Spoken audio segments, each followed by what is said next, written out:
from lung illness after vaping. This time, it's in Oregon.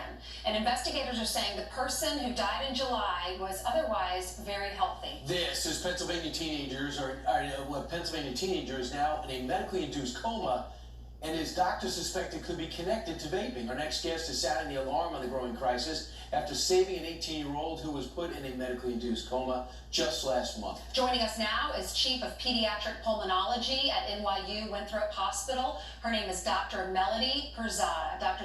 Perzada, thanks for being with us. We were just asking a lot of questions because everyone in America wants to know, hey, you gave up cigarettes and now you're using e-cigs, or you're using this vaping THC. What are the problems and what's the difference in all of these? Okay, so e-cigarettes were first came in the market 2007, and it was designed to be able to make the smokers get rid of the nicotine addiction. What happened is it has come a long way, and now companies are making it so desirable for the young teenagers and even middle schoolers and high schoolers that people are going and getting these e-cigarettes and using them and getting addicted to nicotine. These are kids who never used traditional smoking, and yet they see it is cool and it is odorless, so they go and they purchase and they use it even in the classrooms. We hear that in the bathrooms, in the schools. It is becoming a real problem. It's unbelievable because in America we were getting on top of the cigarette problem. I know. Sales were down, and in comes the Juul and other products like this, and now these kids are getting addicted, and it doesn't smell, so they're able to get away with it. It's impossible for schools to get on top of this. But you just told us, doctor, that the main problem you have that's acute is when they put cannabis products in. Exactly. I had two patients in mid-July, and one of them was an 18-year-old male. He came in with acute onset of chest pain, fever, vomiting, coughing. And in the emergency room, the x-ray showed there was both lungs pneumonia.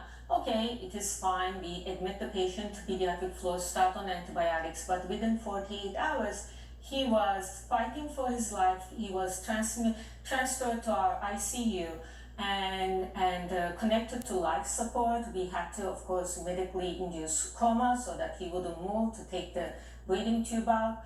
And 1 week he was stayed on this, and we did so much testing, looking into any kind of infectious cause, rheumatologic, and etc. And at the end, we found that the mom ran to the room of the patient because we were all desperate what was going on, and we found that he had a fake cartridge of THC oil. And we sent it to DOH, and they found that it was filled with THC and vitamin E. Wow. And when you buy those oils, you don't know what's in them, do you? No, you don't. And especially if you buy them from all out of the street. It's a street drug. Yes. Yes. So as you make it harder for teens to get, they're going to get it illegally, which means it's even additionally unregulated, let alone the danger of using it. Yeah. Now you're having a danger of somebody else concocting it. Exactly.